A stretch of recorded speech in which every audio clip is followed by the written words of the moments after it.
जिंदगी के इस रण में खुद ही कृष्ण खुद ही अर्जुन बनना पड़ता है। रोज इस महाभारत को अपने आप ही हमें लड़ना पड़ता है। नमस्कार, नमस्ते हिमाचल के इस कार्यक्रम में आप सभी का स्वागत है। कार्यक्रम के इस अंक में मैं हूं आपके साथ दीपक शर्मा। दर्शकों, आज के इस कार्यक्रम का विषय है जीवन में भौतिकता और सामंजस्य का महत्व। आप सभी जानते हैं कि हमारी जिंदगी के दो पहलू होते हैं, एक भौतिकता और एक आध्यात्मिकता। और कुछ लोग अध्यात्म में ज़्यादा विश्वास रखते हैं, कुछ लोग भौतिकता में ज़्यादा विश्वास रखते हैं। लेकिन अगर हम जीवन के लक्ष्य को प्राप्त करना चाहते हैं तो कहीं ना कहीं दोनों ही को साथ में लेकर हमें चलना पड़ता है, अध्यात्म और भौतिकता को भी।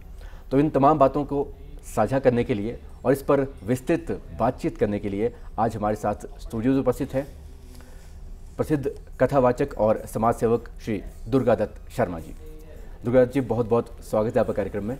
धन्यवाद। और इससे पहले कि हम अध्यात्म और भौतिकता पे विस्तृत तौर पर बातचीत करें जी, आप जब भी हम किसी दिन की शुरुआत करनी हो, कार्य की शुरुआत करनी हो या फिर जिंदगी की भी शुरुआत होती हो तो कहीं ना कहीं एक मंगल ध्वनि से उसकी शुरुआत होनी बहुत ही ज़रूरी है। तो हम आपसे अनुग्रह करेंगे कि आप सबसे पहले कुछ प्रभु वंदना से आज की शुरुआत कीजिए। जरूर जरूर, धन्यवाद।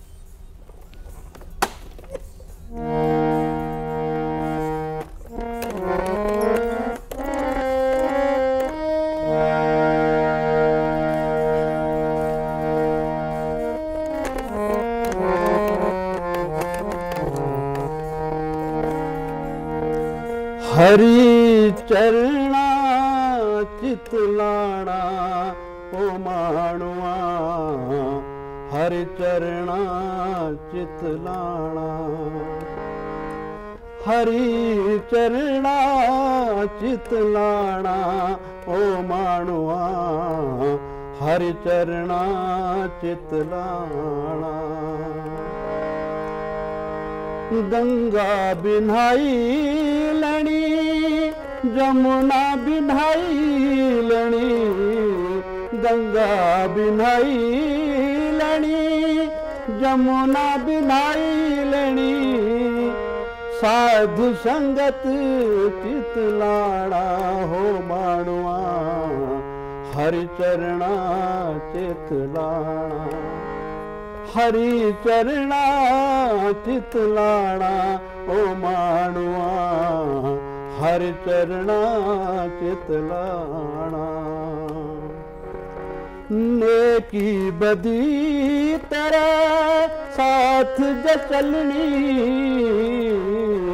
नेकी बदी तेरे साथ जे चलनी, और न संग कुछ जाना ओ माणुआ, हरि चरणा चितलाना, हरि चरणा चितलाना ओ माणुआ, हरि चरणा चितलाना ओ माणुआ, हरि चरणा चितलाना। बहुत ही खूब आपने शुरुआत की है प्रभु वंदना से। एक पॉजिटिव एनर्जी का एक तरह से विचरण इस वक्त हो रहा है। और सबसे पहले आपसे हम जानना चाहेंगे दुर्गादत्त शर्मा जी कि आप अपना परिचय हमारे दर्शकों को दें कि आपकी जर्नी किस तरह से शुरू हुई और किस तरह से आज इस मकाम पर आप पहुँचे। हाँ दीपक जी, देखिए मैं गांव बशौल पंचायत क्षेत्र कोटला सब तहसील धामी से संबंधित हूँ जी। इस आध्यात्म की शुरुआत कैसे हुई आपने जानना चाहा है। देखिए, इसमें मूलतः हमारे संस्कार, उनका बहुत बड़ा योगदान है। हमारे पैतृक संस्कार जो माता पिता से हमें मिले हैं, उसका बहुत बड़ा योगदान है। आध्यात्म जीवन में कोई विशेष तो मैं आपसे क्या कहूँ, लेकिन इतना है कि ऐसा हमारा पारिवारिक परिवेश था। हमारे घर में कर्मकांड, ज्योतिष और प्रभक्ति और सत्संग का आयोजन होता ही रहा जी। और उसका प्रभाव हमारे भी जीवन में आया है कि हम उससे जुड़े रहे हैं और जहाँ भी रहे हैं तो उस मूल तत्वों को नहीं भुला पाए। इस प्रकार से कुछ कर्मकांड में रुचि थी, कुछ ज्योतिष में रुचि रही है और बाद में गुरु कृपा से इस ओर जो रुझान हुआ है उसको मैं गुरु कृपा का ही सबसे बड़ा जी बिल्कुल उपहार समझता हूँ कि जिसके कारण से ऐसी प्रेरणा हुई है। बहुत अच्छी बात आपने कही है कि एक घर के जो संस्कारों की आपने बात की है, हाँ जी, कहीं ना कहीं हमारी ज़िंदगी में जो हमारा माहौल होता है, चाहे वो घर का हो, हमारे आसपास का हो, जहाँ पर हम कार्य करते हैं वहाँ का माहौल हो, उसका हमारी ज़िंदगी पे एक अच्छा खासा असर रहता है। या यूँ कहें कि हमारी जो ज़िंदगी जो बनती है, हमारा जो भाग्य का निर्माण होता है वो उन संस्कारों से और उस परिवेश से होता है। तो आपका जो संस्कार रहे हैं वो डेफिनेटली आज इस मुकाम पर आपको लेकर आए हैं। अध्यात्म की जो आप शुरुआत आपने बात कही है कि कथावाचक की जो शुरुआत है जी जी, वो आपकी कब से हुई है, किस तरह से शुरुआत की? दीपक जी ऐसा है, मैंने तो कभी सोचा नहीं था कि मैं कथावाचक के रूप में कभी अपने आप को देखा नहीं था जी परंतु क्योंकि अंदर से तो संस्कार बना हुआ था, जी बिल्कुल, इसलिए जैसे ही मैंने अपना सेवा काल पूरा किया, जी लगभग 40 वर्षों का सेवा काल रहा है जी सरकारी सेवा में, सरकारी सेवा में, जी और उसके उपरांत कुछ ऐसी प्रेरणा मुझे हुई आप जैसे मित्रों की, बुद्धिजीवियों की, जी और शायद जो मेरे अंदर कुछ देखते होंगे तो उन्होंने मुझे प्रेरित किया कि भाई आप इस क्षेत्र में आइए। पहले साहस नहीं हो रहा था डेफिनेटली, लेकिन गुरु कृपा बनी हुई थी तो मैं अपने गुरु जी के पास गया तो उन्होंने मुझे कहा भाई ये प्रेरणा हमने आपको बहुत पहले दे दी थी, आप आइए इस क्षेत्र में और जो कुछ संस्कार आपके पास पारिवारिक हैं और जो गुरु से मिले हैं उन संस्कारों को आगे डेवलप कीजिए। इस प्रकार से गुरु कृपा ही इसमें मुख्य कारण मैं मानता हूँ बहुत अच्छी जो बात मुझे प्रेरणा हुई है। जी और फिर धीरे धीरे अभ्यास करके, ये तो अथाह सागर है लेकिन जितना भी हो पाया है वो सब गुरु कृपा का Definitely. ही फल है। बहुत अच्छी बात आपने कही है कि गुरु कृपा से कहीं ना कहीं एक मार्गदर्शक जो हमारी ज़िंदगी में होता है उसको हम गुरु कह सकते हैं, मेंटर कह सकते हैं, कुछ भी कह सकते हैं, वही हमें हमारे लक्ष्य तक पहुंचाता है। आपके अनुसार किसी की भी आम जनमानस की ज़िंदगी में गुरु की क्या महत्ता रहती है, कितना ज़रूरी है हमारी ज़िंदगी में? देखिए गुरु के विषय में तो क्या कहें, गुरु ही तो सर्वस्व है। गुरु ब्रह्मा गुरु विष्णु गुरु देवो महेश्वर यहाँ तक कहा है। जी बिल्कुल, देखिए गुरु शब्द जो है वो 2 अक्षर से बनता है। जी गु का मतलब होता है अंधेरा और रू का मतलब होता है प्रकाश। प्रकाश, ऐसी शक्ति जो हमको अंधेरे से प्रकाश की ओर ले चले, जो हमें अज्ञान के अंधेरे से हटा करके ज्ञान का प्रकाश हमारे जीवन में लाए, वो गुरु है। और गुरु के जीवन में बहुत आवश्यकता है, निगुरे नहीं रहना। जी बिल्कुल, जिसके जीवन में गुरु नहीं है उसका जीवन अधूरा है। क्या? गुरु आपको पहचानता है, आपकी पहचान करता है, आपके अंदर क्या गुण है, कैसे उसका विकास किया जाए, ये सब गुरु को पता होता है। जी और फिर आपके लिए जो अपेक्षित है उस दिशा में आपका गुरु ही आपका हाँ, लेकिन गुरु कैसा होना चाहिए? गुरु वो होना चाहिए जिसने परम तत्व का अनुभव किया है, समर्थ हो, जिसने उसका दर्शन किया है। स्वयं जिसने दर्शन किया हो वही दूसरे को दर्शन करवा सकता है। जी बिल्कुल, तो ये सब गुरु कृपा कितनी कही जाए, गुरु कृपा का विस्तार से वर्णन करना कठिन है, वो बहुत लेकिन कठिन जो कुछ भी है वो गुरु ही की कृपा से है। जो कुछ ढाला है, जो संस्कार दिए हैं, जी वो सब गुरु कृपा से है। ये बार बार हमें ऐसा अनुभव होता है। बहुत अच्छी बात आपने कही और आपने बिल्कुल सही कहा है कि अगर जीवन में गुरु कृपा हमें प्राप्त होती है तो कहीं ना कहीं हमारा जीवन बहुत ज़्यादा सरल हो जाता है, जी। या यूँ कहें कि हमारा भाग्य का निर्माण हो जाता है। जी। और अगर हम शुरुआत की बात करते हैं तो इसी नोट पर हम एक गणपति वंदना, प्रथम पूज्य जो गणपति महाराज हैं जी, उनकी ओर चलते हैं और एक वंदना हम एक तरह से देख लेते हैं। सुंदर।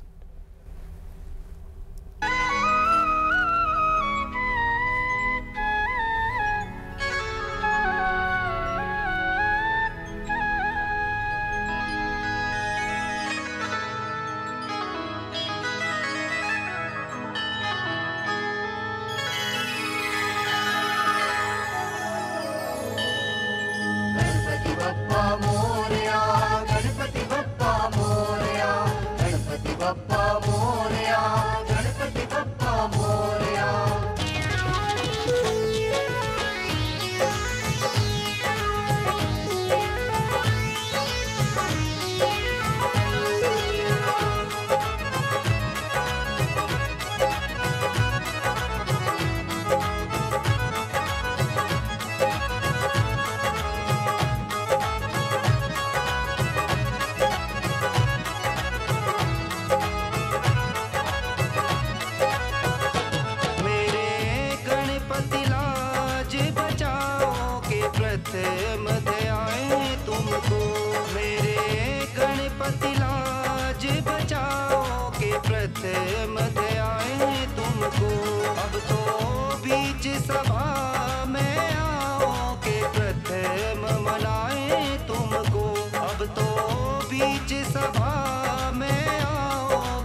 ज़रूरतों को दरकिनार कर ख्वाहिशों के पीछे भागते हैं। दिन का सुकून तो गंवाया था, अब रातों में भी जागते हैं। दुर्गादास शर्मा जी, अगर हम भौतिकता की बात करते हैं तो कहीं ना कहीं हमारी ज़िंदगी की रोज़मर्रा की जो ज़रूरतें होती हैं वो भौतिकता से ही पूरी होती है, और हम आध्यात्मिकता की बात करते हैं तो शायद उस परम लक्ष्य की प्राप्ति के लिए अध्यात्म हमारे जीवन में बहुत ज़रूरी है। आपके समझ में अगर हम बात करते हैं, अध्यात्म के तो ज़रूरी है, लेकिन भौतिकता कितनी हमारे जीवन में ज़रूरी है? देखिए, भौतिकवादी होना, हमारा जो जीवन है वो तो भौतिकवाद से जुड़ा है ही है, क्योंकि जीवन में हम जो कुछ भी देखते हैं, जिसका हम अनुभव करते हैं, जो हमारे आसपास में कुछ है, जिसको हम स्पर्श कर सकते हैं, जिसको हम सुन सकते हैं, जिसको हम देख सकते हैं, वो सब भौतिकवाद के अंदर आता है। डेफिनेटली। लेकिन भौतिकवाद का जो उद्देश्य है वो है सुख की प्राप्ति। जी। हमें सुख कैसे प्राप्त हो, तन का सुख कैसे हमको प्राप्त हो, शरीर का सुख हमको कैसे प्राप्त हो, ये भौतिकवाद। जी। और फिर इसमें अतिवाद आ जाता है, क्योंकि ये हमारी जो प्रवृत्ति है, ये जो संग्रह की प्रवृत्ति है, मेरे पास कितना धन हो, कितनी संपत्ति हो, कितना ऐश्वर्य हो, कितना मेरा मान सम्मान हो, ये सब भौतिकवादी दृष्टिकोण है। ये ठीक है कि संसार में भौतिकवादी होना पड़ता है, और इसका हमारे लिए इसलिए भी आवश्यकता है कि देखिए, जितनी वैज्ञानिक प्रगति हुई है, प्रौद्योगिक प्रगति हुई है, या देखिए जो प्रकृति को समझने की बात है, या ब्रह्मांड की क्या व्यवस्था है, इसको जानने की बात है, किस प्रकार से प्रकृति में परिवर्तन आता है, ये वैज्ञानिक प्रगति, प्रौद्योगिक प्रगति, इस सब को जानने के लिए भौतिकवाद की आवश्यकता है। लेकिन भौतिकवाद सब कुछ नहीं है। भौतिकवाद को समझ लेने के बाद अगर जीवन का असली लक्ष्य हमने समझना है तो फिर हमको आध्यात्मिक तरफ जाना पड़ेगा, और वो हमारे लिए परम आवश्यक है। आध्यात्म सभी मनुष्य मात्र के लिए परम आवश्यक है। बहुत अच्छी बात आपने कही है कि भौतिकता में हमें सुख की प्राप्ति होती है, लेकिन अगर अध्यात्म की बात करते हैं तो वहाँ पे हमें आनंद की प्राप्ति होती है। आनंद की प्राप्ति। तो ये सुख और आनंद का जो एक तरह से डिफरेंस है, ये आम जनमानस को कैसे समझ में आ सकता है? किस तरह से उस लेवल तक पहुंच दीपक शर्मा जी, आपने बहुत सुंदर बात कही है। मुझे श्रीमद् भागवत का एक दृष्टांत याद आता है। जी बिल्कुल। वहाँ कपिल देव भगवान अपनी माता देवहूति के लिए सांख्य दर्शन का जब उपदेश करते हैं तो बड़ा सुंदर प्रश्न वहाँ पर देवहूति ने किया कपिल भगवान से। सबसे पहले तो शरणागति ली है, शिष्य से हम साधि माम त्वाम प्रपन्न। शिष्य बन कर के गई है माँ आज कपिल भगवान के पास जीवन के मूल तत्वों को समझने के लिए। और सबसे पहला जो प्रश्न किया है वो प्रश्न आपके हमारे सबके जीवन से जुड़ा हुआ है। बहुत सुंदर प्रश्न किया है आज देवहूति ने। पूछती है, बेटा मैं जानती हूँ तुम परमात्मा का अवतार हो, लेकिन मेरा बेटा बन करके आए हो, इसलिए मैं आपसे जानना चाहती हूँ। तो शरणागति जब हुई तो कपिल भगवान ने कहा, माँ जो कुछ पूछना चाहती हो पूछो। अब बड़ा सुंदर प्रश्न किया दीपक जी। माँ देवहूति ने पूछा, बेटा ये बताओ संसार में सच्चा सुख कहाँ है? बहुत बड़ी बात। बहुत सुंदर प्रश्न किया, और ये प्रश्न हम जीवन मात्र का हमारा सबका है। सबको सुख की इच्छा है, हम सब सुख चाहते हैं। बड़ा सुंदर उत्तर दिया। भगवान कपिल देव ने कहा, माँ सच बताऊं संसार में सुख है ही नहीं। ये भौतिकवादी दृष्टिकोण है जो सुख की अपेक्षा करता है। माँ संसार में सुख है ही नहीं, वास्तव में सुख है ही नहीं। जी बिल्कुल। और जो लगता है कि संसार में सुख है, जहाँ से भी हमको सुख की प्राप्ति होती है, हमारी ईर्ष्णाएं जहाँ तृप्त हुआ हम समझते हैं, वो सुख जो है माँ, पहली बात तो ये है कि वो सुख स्थायी नहीं है जी। उस सुख की परिणति दुख में है। हर सुख दुख में परिणत हो जाता है। एक तो वो स्थायी नहीं है, थोड़ी देर का है। दूसरे उसकी मात्र प्रतीति होती है, लगता है कि सुख है पर वास्तव में सुख नहीं है। एक उदाहरण के द्वारा समझाया दीपक जी। कहा देखिए, हमारे शरीर में कहीं फोड़ा फिंसी हो जाए तो हम उसको खुजलाते हैं शरीर में। तो जब खुजलाते हैं तो हमको बड़ा उसमें सुख की अनुभूति होती है, बहुत सुख आ रहा है। खुजलाते खुजलाते खुजलाते वही जो हमारा जहाँ पे हमको जख्म हुआ है वो क्या बन जाता है? नासूर बन जाता है। वही हमारे लिए दुख का कारण बनता है। माँ ऐसा है संसार, लगता है कि सुख है लेकिन वास्तव में सुख है नहीं, और सुख की जो परिणति है वो दुख में हो जाती है। तो इसलिए संसार में सुख नहीं है। तो सुख कहाँ है? सुख है आध्यात्म में, सुख है उसको जानने में जिसने सारे संसार को बनाया है, जिसकी ये कायनात है, जो हमको आप ये तो हम सोचते ही हैं कि देखिए जो हमको दिखा रहा है, जिससे हम देख पाते हैं, जिससे हम सुन पाते हैं, जिससे हमारी चेष्टाएं जागृत होती हैं, उसके पीछे कोई तो सत्ता है। और जब इस पर हम विचार करेंगे तो हमको आध्यात्म में आना होगा। बहुत अच्छी बात आपने कही। और सुख की खासतौर पर भौतिकता की अगर हम बात करते हैं तो प्रैक्टिकल एग्जांपल से हम रोज़मर्रा की ज़िंदगी में भी सीख सकते हैं कि सपोज़ कीजिए आपके पास एक मन इच्छित जो आपका मोबाइल है वो आ गया है, तो हम थोड़े दिन तक उसे यूज़ करते हैं और हमें बहुत आनंद की प्राप्ति, शायद थोड़े समय के सुख की प्राप्ति होती है। और 1 महीना 2 महीना या 1 साल के बाद एक नया वर्जन आ जाता है जी। तो हमारी इच्छाएं जो हमेशा बढ़ती रहती है, वो हमें जो पहले वाला सुख मिला था कहीं ना कहीं वो नए वर्जन के बाद वो खत्म हो जाता है। तो ये स्थायी आपने बात कही थी, ये बहुत अच्छी बात कही थी कि जो सुख है वो भौतिकता आनंद नहीं है दीपक जी, भौतिकता में वो स्थायी नहीं है, क्योंकि नया वर्जन आने के बाद नया फोन हमें लेना पड़ता है, वो इच्छा हमारी बढ़ जाती है। इसी परिवेश में कहूँ आपसे, सुख जो है, सुख साधन जन्य है जी। जब तक हमारे पास साधन है, आपने जैसे मोबाइल की बात की, तो जब तक वो साधन हमारे पास रहता है तब तक हमको उससे सुख मिलता है, हमारी ज़रूरतें पूरी होती है। लेकिन जिस दिन वो साधन हमारे पास नहीं रहता या हम असमर्थ हो जाते हैं, उस दिन वो सुख भी हमारा चला जाता है। तो सुख है साधन जन्य जी। तो अगर हम आम जनमानस की बात करते हैं, रोज़मर्रा की ज़िंदगी की बात करते हैं, सांसारिक जीवन की बात करते हैं, अध्यात्म सबसे पहले हमें ज़िंदगी में कैसे पहचाना जाए कि हम अध्यात्म की ओर पहली जो सीढ़ी है, पहला जो कदम है, किस तरह से हम रख सकते हैं? बहुत सुंदर बात है, बहुत सुंदर बात आपने, बहुत ही सुंदर बात पूछी दीपक जी। देखिए, पहले तो आध्यात्म को समझना होगा। आध्यात्म क्या है? आध्यात्म का अर्थ है आत्मा का अध्ययन। आत्मा का अध्ययन, आध्यात्म। आत्मा का अध्ययन का मतलब है, देखिए 3 बिंदु हमारे जीवन में है दीपक जी, उनको जानना बहुत ज़रूरी है। आध्यात्म की जो पहली सीढ़ी है, जो पहला सूत्र है, वो ये है, मैं कौन हूँ, मैं कहाँ से आया, दूसरा बिंदु, और मुझे कहाँ जाना है। ये 3 बिंदु आध्यात्म से जुड़े हुए हैं। और इन 3 बिंदुओं पे जब हम अपने आप को केंद्रित करेंगे तो हम पहली सीढ़ी पे, पहले सोपान पे कदम रखेंगे। और हमारे जो वेद हैं, शास्त्र हैं, पुराण हैं, उसमें इसका दिग्दर्शन करवाया गया है। उपनिषद में कहा गया है मैं कौन हूँ, वहाँ कहा है, सूत्र है, अहम ब्रह्मास्मि। तू अपने आप को पहचान, तू शरीर नहीं है, तू स्वयं ब्रह्म है, तत्वमसि, तू वही है। तो फिर बोध होता है, गुरु बोध करवाते हैं कि अहम ब्रह्मास्मि, मैं ब्रह्म ही हूँ, इसके अतिरिक्त में कुछ नहीं। क्योंकि शरीर तो मरण धर्मा है, आता है जाता है, कर्मानुसार विभिन्न भिन्न योनियों में पड़ता है, और उन कर्मों को भोगने के बाद फिर दूसरी योनि में जाता है। तो लेकिन मैं कौन हूँ? मैं वही हूँ, सोहम, मैं वही हूँ, मैं परमात्म तत्व ही हूँ। तो आया कहाँ से? दूसरा बिंदु, मैं परमात्मा से बिछुड़ गया। जन्म जन्मांतर के कर्मों के कारण से मैं परमात्मा से बिछुड़ करके योनियों में भोग भोगने के लिए आ गया। आया मैं परमात्मा से बिछुड़ करके हूँ मैं वही तत्व, और जाना कहाँ है? मुझे उसी परम में मिलना है।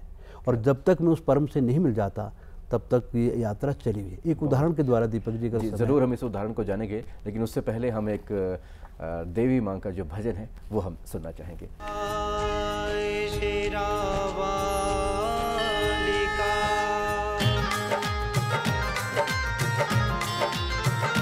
करके शेर सवारी चली आना, करके शेर सवारी चली आना, शेरा वाली जगदम्बे मेरी बिगड़ी बात बनाना, मेरी बिगड़ी बात बनाना, महरों वाली जगदम्बे करके शेर सवारी चली आना, शेरों वाली जगदम्बे।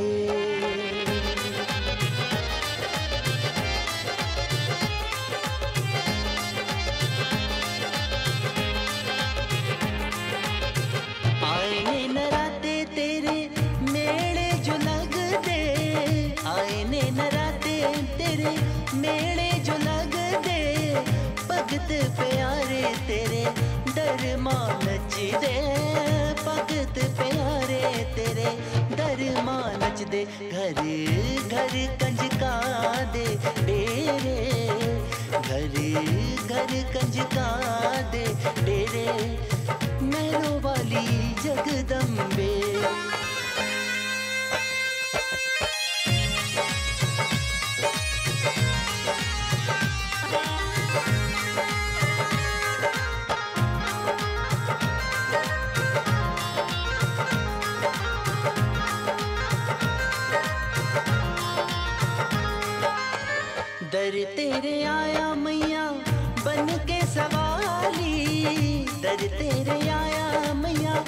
बन के सवाली, मेरी भी विपदा काटो शेरों वाली, मेरी भी विपदा काटो शेरों वाली, आके दिल की प्यास बुझाना, आके दिल की प्यास बुझाना, शेरों वाली जगदम्बे।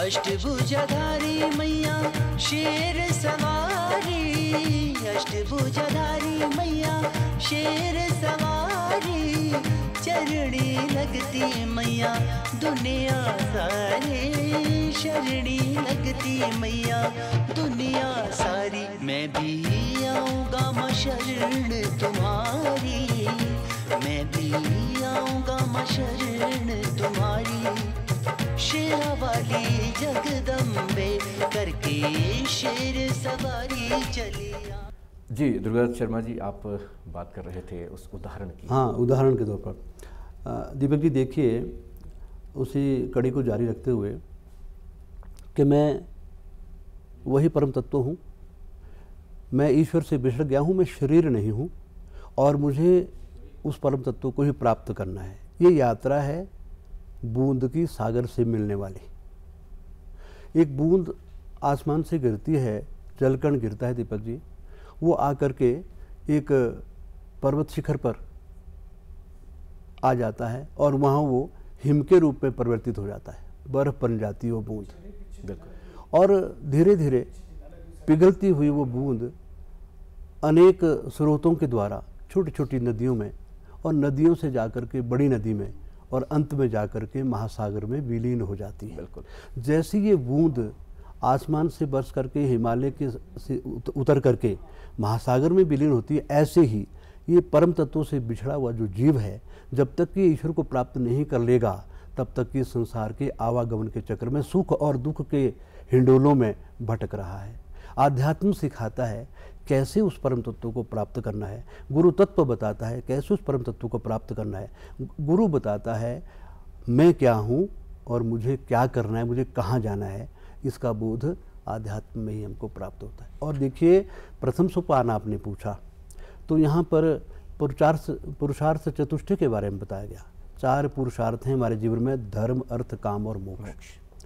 तो देखिए, धर्म जो है, धर्म क्या है? धर्म की आम धारणा लोग जोड़ते हैं संप्रदाय से, लोग जोड़ते हैं हिंदू धर्म से, मुस्लिम धर्म से, ईसाई धर्म से, जैन धर्म से। वास्तव में ये धर्म नहीं है। धर्म का मतलब धारणा। धर्म का मतलब क्या है? धर्म ही सत्य है।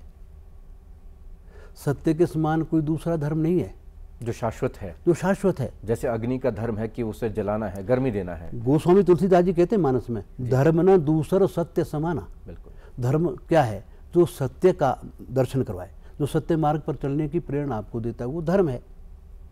तो धर्म कोई संप्रदाय से जुड़ा हुआ नहीं है, कोई किसी एक जाति विशेष के धर्म से नहीं जुड़ा हुआ है। धर्म वो है जो सत्य का दर्शन करवाए। धर्म वो है जिसमें सहिष्णुता है। धर्म वो है जिसमें मानव जाति का, पूरी सृष्टि का कल्याण करने की मूल भावना है, वो धर्म है। तो उसके बाद क्या आता है? अर्थ। अर्थ की जीवन में बड़ी आवश्यकता है। अर्थ का मतलब है धन की प्राप्ति, जी बिल्कुल, जो भौतिक जीवन में हमको चाहिए। भौतिकता भौतिकता और आध्यात्म दोनों का सामंजस्य की बात आपने आरंभ में की। तो अर्थ जो है, वो अर्थ हमको भौतिकता भी प्रदान करता है। लेकिन यहाँ आध्यात्म क्या कहता है कि अर्थ का कैसे संचय करना है। उसके बाद काम को समझ लें। काम, काम का मतलब है कामनाओं की पूर्ति, इच्छाएं। पहले धर्म, फिर अर्थ, फिर काम, कामनाओं की पूर्ति, अंत में इच्छा क्या करनी है? मोक्ष की। अब देखिए, इसको कैसे हमने अपने व्यवहारिक जीवन में लाना है दीपक जी। धर्म करना है, अर्थ का जो संचय करना है वो धर्म पूर्वक करना है, अर्थ को धर्म से जोड़ना है। यहाँ पर हमारे जो कर्म है, ये किस तरह से हम प्रैक्टिकल चीज़ों पे एक तरह से अपने आप को ढाल रहे हैं रोज़मर्रा की ज़िंदगी में, जी जी, उसका बहुत ज़रूरी आ जाता है। उसका बहुत जरूरी है कि अर्थ का जो संचय हम करते हैं वो धर्म पूर्वक करना है। और धर्म का अर्थ यहाँ क्या है कि सत्य निष्ठा से करें। जो भी आपके पास कमाई आती है वो शुद्ध हो, वो जो शुद्ध कमाई आपकी होगी वो होगा धर्मपूर्वक अर्थ का संचय। और आगे काम आता है, काम का मतलब कामना, कामना किसकी करनी है? मोक्ष की, कि मुझे मोक्ष अंत में मिले। अब मोक्ष के बारे में संक्षेप में थोड़ा सा कहना चाहता हूँ। मोक्ष क्या है? मोक्ष तो वास्तव में दीपक जी एक शब्दकोश का ही शब्द है जी। वास्तव में मोक्ष एग्जिस्ट नहीं करता, ऐसा गुरु कहते हैं जी। मोक्ष का मतलब है मुक्त होना। मुक्त होने का मतलब है अज्ञान का नाश हो जाना और ज्ञान की प्राप्ति हो जाना। अज्ञान का नाश, ज्ञान की प्राप्ति क्या है? कि मुझे आत्मबोध हो जाए, यही मोक्ष है कि मुक्त हो गया मैं।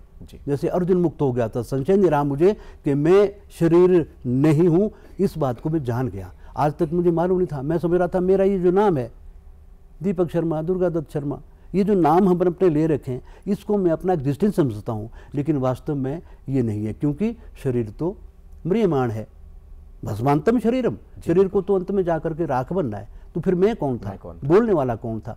तो वो बोध कराता है कि मैं वही हूँ। तो आध्यात्म का इसमें बहुत बड़ा योगदान है। और मोक्ष की जो जहाँ तक बात करते हैं, मोक्ष का मतलब है अज्ञानता का नाश हो जाना, अपने स्वरूप को पहचान लेना, यही जी। यहाँ पर एक बहुत अच्छी बात आती है कि अगर मान लीजिए ये जो हमारे मन में जो धर्म अर्थ का मोक्ष आपने बातें कही हैं, एक हमारे लक्ष्य की प्राप्ति जो है वो यहाँ पर एक कंसेप्ट आता है, और साथ ही साथ हमारे जीवन का क्या लक्ष्य है। हाँ। किस तरह से हमारा जन्म हुआ है, क्यों हमारा जन्म हुआ है, और क्या इस सांसारिक जीवन में रहते हुए भी हम उस लक्ष्य की प्राप्ति कर सकते हैं, और अगर कर सकते हैं तो अपने जीवन के उद्देश्य को हम सबसे पहले कैसे जान सकते हैं। ये सबसे बड़ी बात है। आपने बहुत ही महत्वपूर्ण विषय पे ध्यानाकर्षण किया है दीपक जी। देखिए, इसमें हमारी जो कर्मा फिलॉसफी है जी, उसको जानना बड़ा आवश्यक है। और पूरे गीता जी में भगवान श्री कृष्ण ने अर्जुन को कर्म के विषय में ही ज्ञान दिया है, और संशय को दूर करने के लिए अनेक उदाहरण दिए हैं। ये जो कर्म है ना, ये कर्म जीव को छोड़ता नहीं है।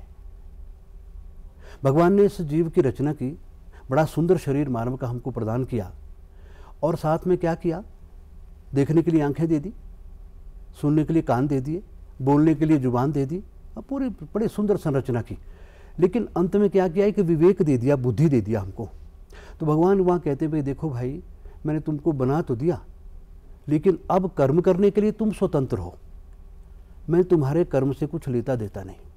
कर्मों पे नियंत्रण सिर्फ हमारा ही है। कर्मों पे नियंत्रण हमारा, कर्म क्या करना है, कैसे करना है, बुद्धि और विवेक का आश्रय लेकर के कर्म करना है, ये वहाँ संकेत किया है। लेकिन मैं तेरे कर्म से कुछ लेता देता नहीं हूँ। हाँ, मैं मात्र दृष्टा हूँ, तू क्या करता है, कैसे करता, मैं देख रहा हूँ।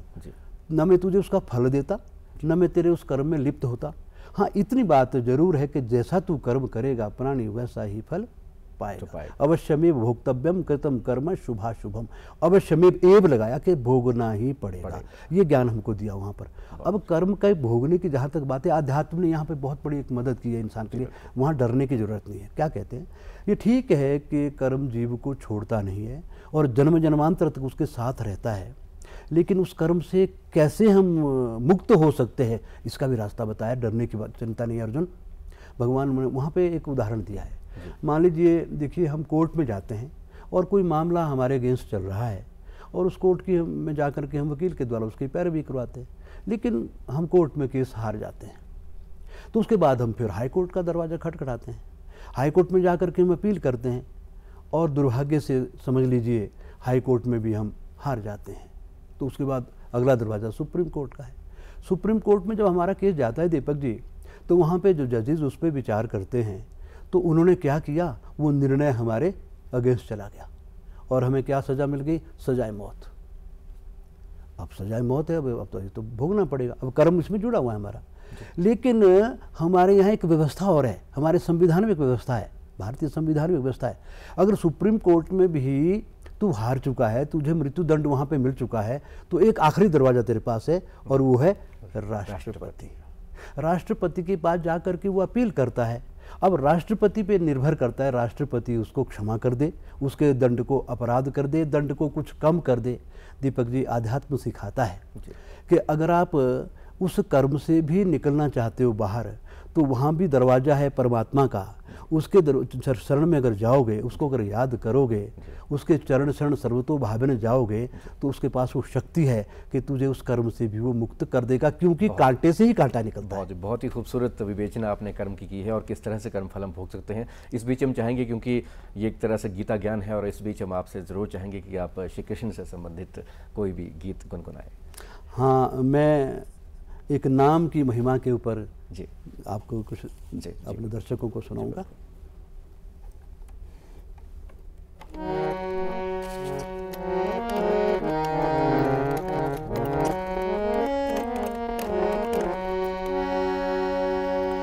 कि राम नारायण तुम बड़े, तुमसे बड़ा न कोई, भक्ति करो श्री राम की, तो भव से पार उतारा हो।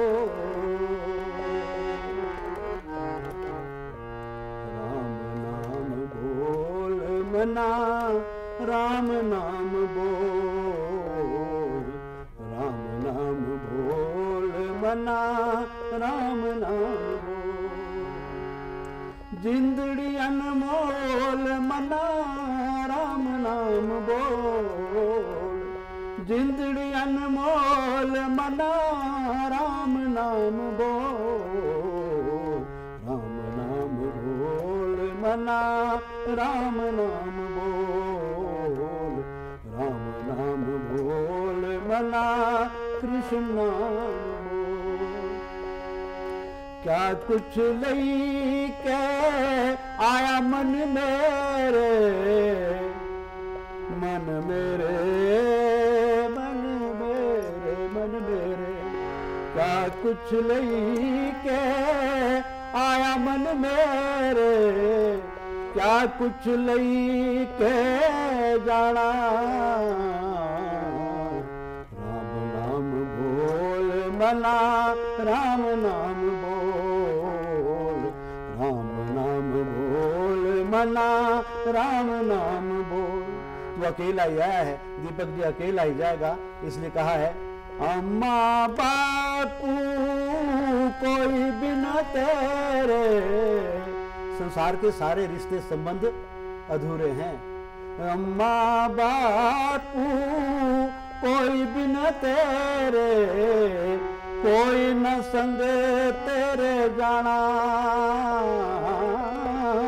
कोई न संग तेरे जाना, राम नाम बोल मना राम नाम बोल, राम नाम बोल मना राम नाम बोल, मना राम नाम बोल मना राम नाम बोल। जी हम चाहेंगे कि इस वक्त हमारे दर्शकों को एक श्री कृष्ण का भजन भी हम सुनवाना चाहेंगे।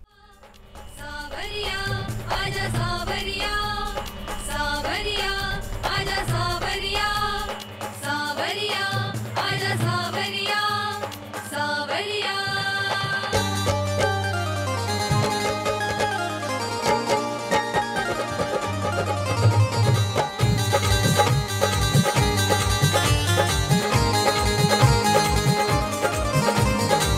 आजा सावरिया, सावरिया, सावरिया, कृष्ण कन्हैया, सावरिया,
दुनिया नचेगी, राधा के संग सारी सखियां नचेगी। रास रचेगा यमुना किनारे, रास रचेगा यमुना किनारे, गोपियां नाचेंगी ग्वाले भी सारे, गोपियां नाचेंगी ग्वाले भी सारे। दौड़ी चली आऊंगी मैं रास रचाने, दौड़ी चली आऊंगी मैं रास रचाने, मेरे काना तुम्हें प्रेम से रिझाने। कृष्ण कन्हैया आजा सावरिया, बंसी बजा मुरली बजा, बंसी बजा करे राधा पुकार।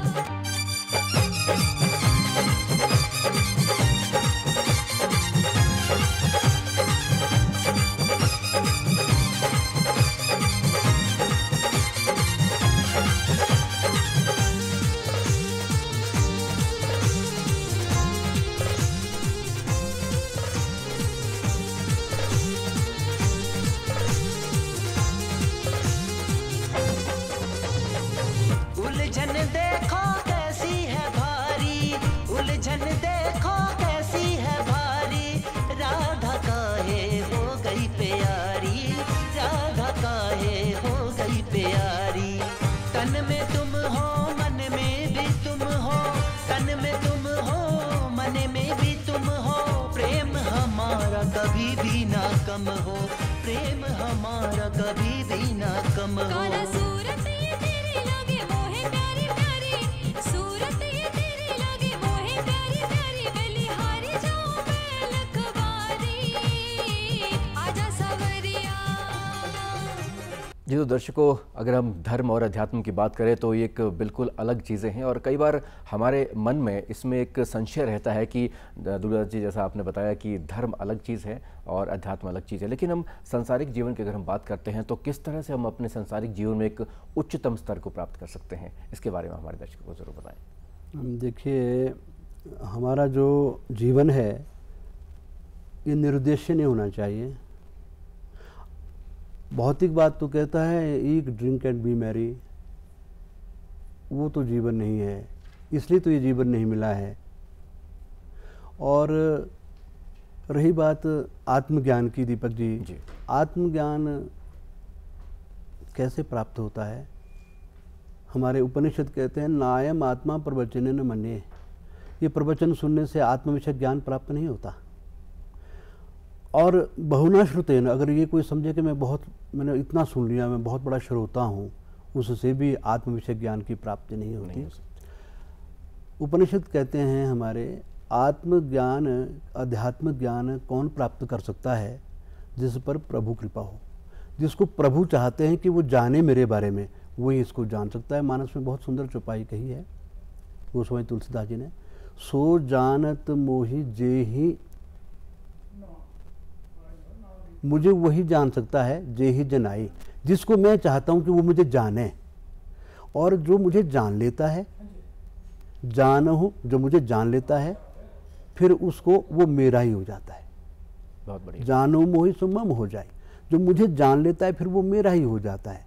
लेकिन कितने जीवन बीत गए, कितनी योनियों में जीव बार बार भोग योनियों में रहा है, तब भी उस तत्व को प्राप्त नहीं कर पाया, क्योंकि गुरु कृपा नहीं हुई है। क्योंकि उसका जो सोपान है वो सत्संग है। सत्संग ही हमको बताता है कि उस परम तत्व को कैसे जाना जाए। सत्संग यानी संत संग, वो एक ही बात है। तो अगर उस परम तत्व को समझना है तो उसकी कृपा को प्राप्त करना होगा, और उसके लिए प्रैक्टिस की जरूरत। हाँ, उसके लिए प्रैक्टिस जरूरत है। हालांकि साधन तो बहुत हैं, योग है, योग के द्वारा करते हैं। और उसमें सबसे बड़ा जो योगदान है हमारे लिए, जो सरल है मानव मात्र के लिए, वो नवधा भक्ति बताई है। 9 प्रकार की भक्ति है, किसी भी एक भक्ति को प्राप्त पकड़ लिया जाए तो प्राप्ति में संशय नहीं है। आपने बहुत अच्छी बात बीच में कही है, मैं थोड़ा सा टोकना चाहूँ कि भक्ति की जब हम बात करते हैं तो कई बार एक इस तरह से किसी हमारी ज़िंदगी में कुछ समय आता है कि कुछ डर पैदा हो जाता है और हम डर से वो भक्ति करना शुरू कर देते हैं। ये डर की भक्ति कितनी सार्थक है हमारे जीवन में? इसके देखो, पहले तो दीपक जी भक्ति को समझे, भक्ति क्या है जी। भक्ति का मतलब है सेवा जी।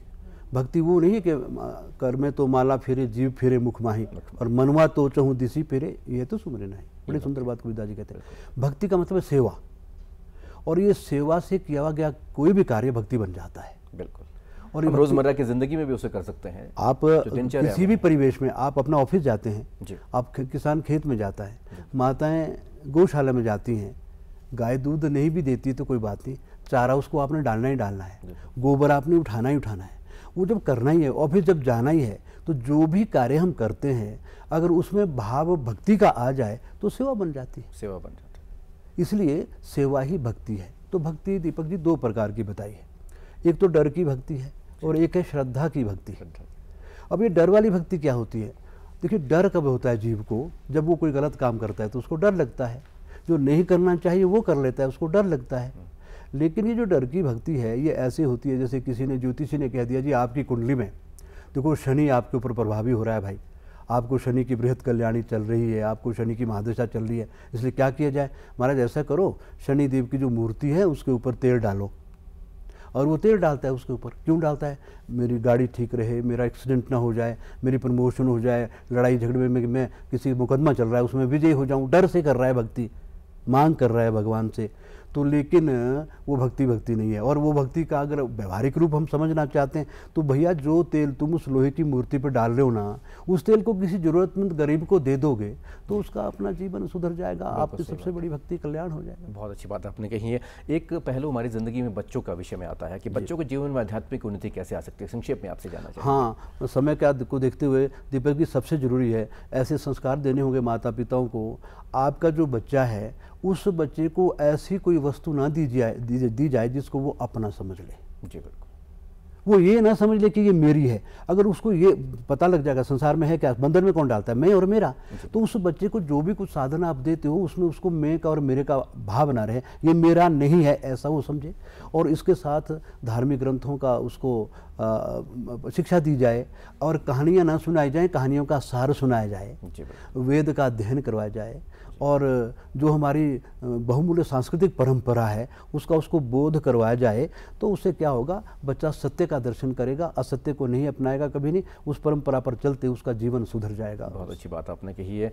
और अब हम आपसे जानना चाहेंगे कि आप हमारे दर्शकों को क्या संदेश देना चाहेंगे एक तरह से? देखिए, संदेश तो दीपक जी ये है जो मैं अपने जीवन में समझ पाया हूँ आज तक।